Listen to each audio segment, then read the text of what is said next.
dads and stay there. But there are ways to save and move out quickly. With more on this, financial planner Jenifer Lane. Jenifer, thanks for coming on this show. You know, we were thinking of this as advice for the kids, but you've actually got some smart points to make to parents. Let's go there first.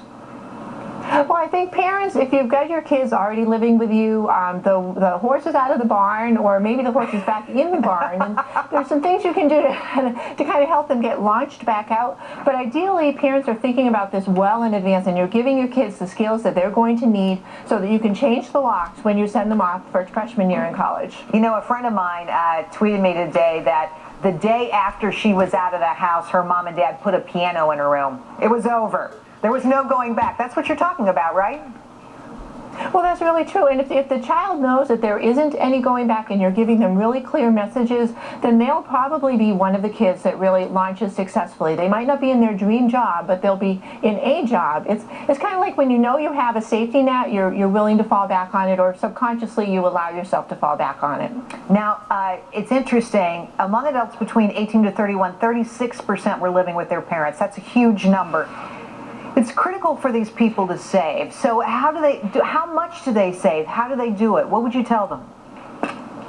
If you're lucky enough to have the opportunity, your parents are allowing you back in the house, this is your chance to get a Roth IRA started. That's the first thing. Roth IRAs turn magical after 5 years. So you've got the money available to you from that account for all kinds of things. So get the Roth IRA started. Pay rent to your parents. And parents should be billing their kids for the rent, and it should be a market rate rent. The $100 for the basement room doesn't work. Market rate rent if they're working. If they're not working, you can negotiate something and give them a deadline for when they need to be working, and then it's market rate rent.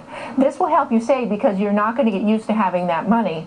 Parents, if you're really well off and you can afford to give the money back to the child when they move out of the house, help them with their rent or help them with their retirement savings, great. If you can't afford it, which is where many parents are, it's really okay to hang on to it. I love your advice. It's tough love. Everybody's got to do something. Even if you don't have a paid-for job, you should be doing something around the house. I've seen estimates that the acceptable period of time to live at home is 3 to 5 years. 5 years for people in the age group we're talking about here. Do you agree?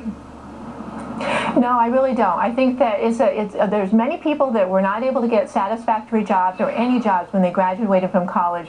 I understand that. That's the economy we're in.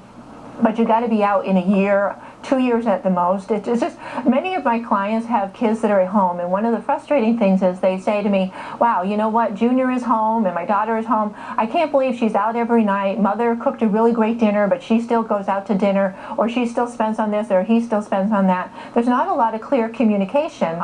You're there to try to save the money, not to be able to kind of have a nice lifestyle. Exactly, and I think it gets abused all the time, and I hope people will tweet us at Jerry Willis FBN. It's a great topic. Jenifer, thanks for coming on tonight. Great stuff. Come back soon, will you? Thanks, Jerry.